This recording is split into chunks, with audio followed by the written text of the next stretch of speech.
बोलिए श्री गुरुदेव भगवान की जय। आज श्रवण मास के महीने में मैं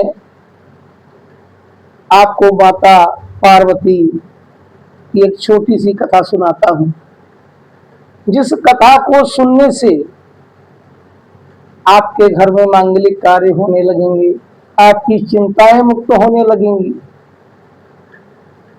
और परम सौभाग्यशाली ये कथा है। चिंताओं का नाश हो जाता है इस कथा को सुनने से। एक समय की बात है कि हमारे महादेव अपने मंत्रिमंडल के साथ, सभी देवताओं के साथ विराजमान थे और विचार कर रहे थे। इधर हमारी माता पार्वती घोर तपस्या में लगी हुई, तपस्या कर रही थी शंकर जी के साथ विवाह करने के। माता पार्वती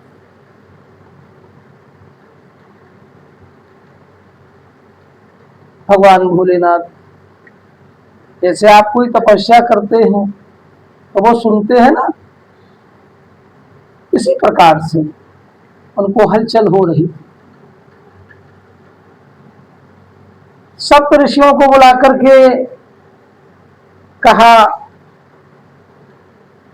कि देखो, इस समय सती स्वरूपा पार्वती मेरी घनघोर तपस्या कर रही है और तुम जाओ,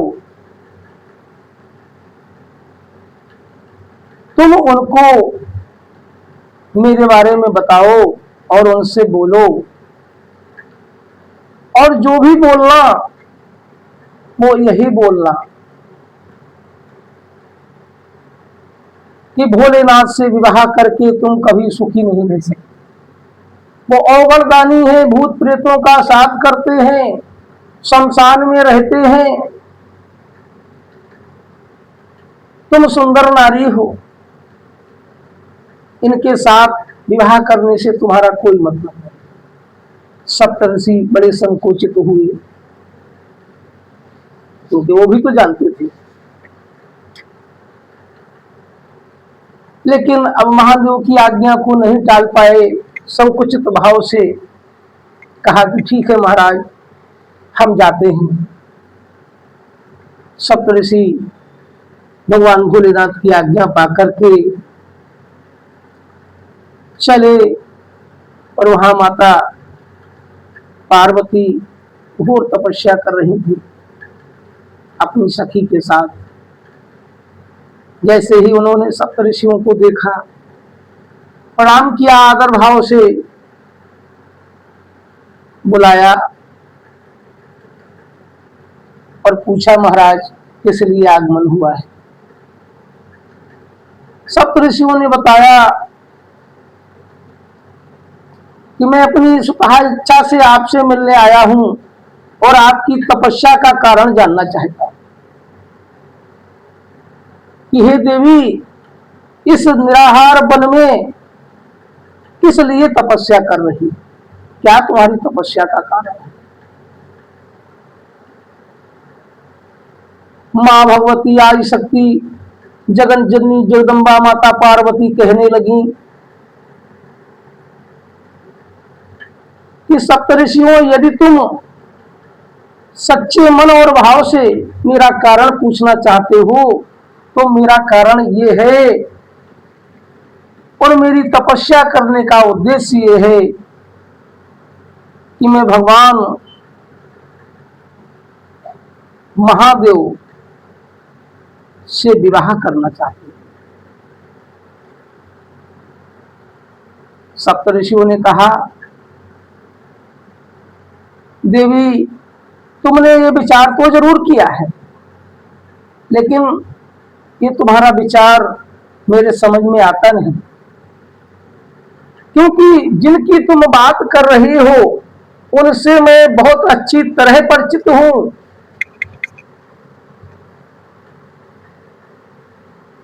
तुम एक सुकुमारी स्त्री, राजकुमारी, तुम्हारे योग्य वो वर नहीं है। वो अवगण दानी है, शमशान में उनका निवास है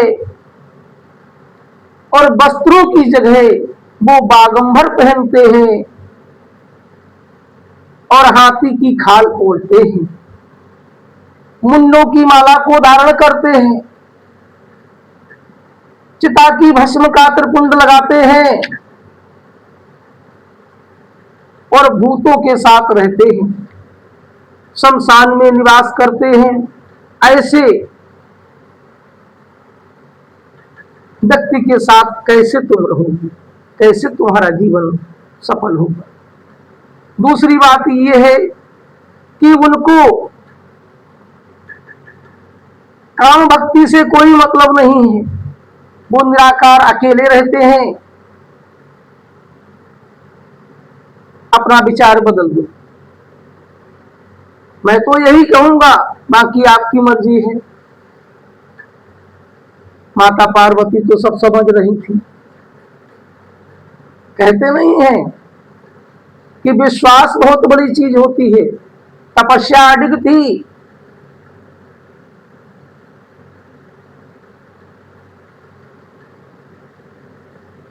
माता पार्वती कहने लगी, ऋषिगण सब कुछ ठीक है, लेकिन मैं जिस तपस्या साधना के लिए बैठी हूं और मैं भगवान भोलेनाथ को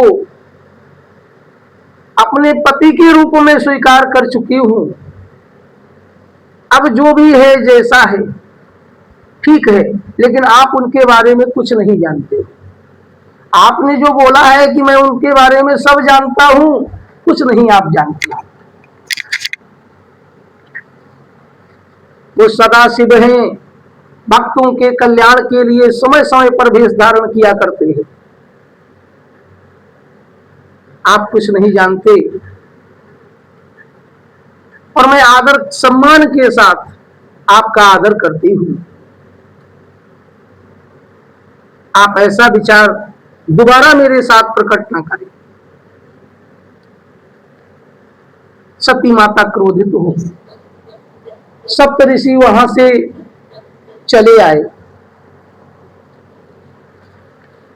उनकी माता ने कोई बात स्वीकार नहीं की। आकर के भगवान भोलेनाथ को संदेश दिया कि मां पार्वती हिमालय पुत्री है, हिमालय जैसा उनका कठिन शरीर है, तपस्या में कठिन तपस्या वो कर रही। वो नहीं माने। भगवान भोलेनाथ तो परीक्षा ले रहे थे। अब भगवान ने क्या किया, स्वयं एक ब्राह्मण का भेष बनाया। देखिए, भगवान जहां जहां पर परीक्षा लेने के लिए पहुंचे हैं, अधिकतर ब्राह्मणों के भेष में ही गए। भगवान ने ब्राह्मण भेष बनाया और घूमते हुए वहीं पहुंचे जहां पर माता पार्वती तपस्या कर रही थी। जाकर के देखा, आदर भाव से उनको प्रणाम किया। माता ने ब्राह्मण को प्रणाम किया, आदर भाव से बुलाया, बैठाया। ब्राह्मण कहने लगे, देवी, इस घनघोर जंगल में इतनी कठिन तपस्या कर रही हो, मैं तुम्हारी तपस्या का कारण जानना चाहता हूं।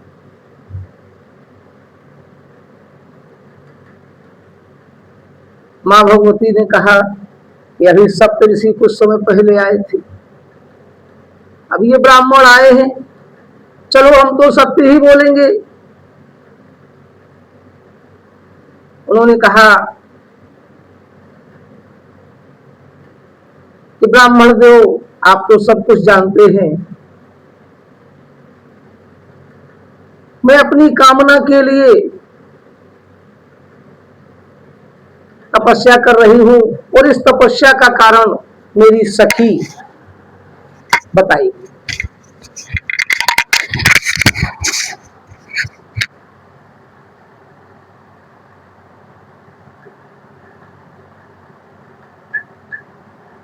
सखी बताएगी, ऐसा बोल दिया।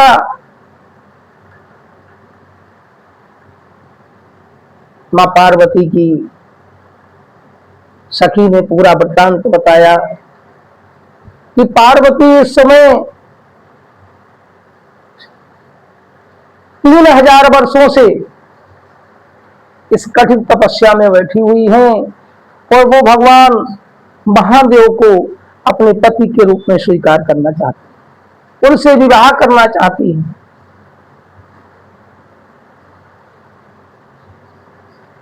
ब्राह्मण देव जो भगवान स्वयं शिव थे, वो कहने लगे, अरे देवी, इतनी कठिन तपस्या और किसके लिए? वो एक अघोरी शमशान का वासी, सभी देवी देवता उसके बारे में जानते हैं। कैसा तुमने विचार उत्पन्न किया है? ये विचार आपका देवी मेरे समझ में नहीं आया है, इसलिए तुम इस तपस्या को छोड़ दो और तुम्हारे योग्य एक वर है, मैं तुम्हें बताता हूं। तुम्हारा विवाह हम भगवान विष्णु से करा देंगे, जो लक्ष्मीपति है, त्रिभुवन के स्वामी हैं। उनके पास में आपको 7 सुखों का भंडार मिलेगा और जिनके लिए तुम तपस्या कर रही हो, तुम्हारा जीवन नरक बन जाएगा। ये तो शमशान के रहने वाले हैं, भूत पिशाचों के साथ डोलते हैं, मुंडों की नरमाला धारण करते हैं। तुम अपना भविष्य मत बिगाड़ो। इतनी बात सुनकर के माता पार्वती को क्रोध आ गया। देखती रही, उन्होंने कहा, दुष्ट ब्राह्मण, तू महादेव के बारे में कुछ नहीं जानता है कि महादेव कौन है। महादेव का अघोर रूप तो सब कोई जानता है। जगत के स्वामी है, त्रिलोकीनाथ है, उनसे बड़ा संसार में कोई देवता नहीं है, देवों के देव महादेव हैं। दुष्ट, किस तरह की बात करता है? तुझे ब्राह्मण होकर के भी महादेव के बारे में पता नहीं है, कैसा ब्राह्मण है? इस तरह की तर्क की भाषाएं। माताजी क्रोधित हो गई पार्वती मैया, और अंत में उन्होंने कहा अपनी सखी से कि सखी, अब इस स्थान पर तपस्या नहीं करेंगे।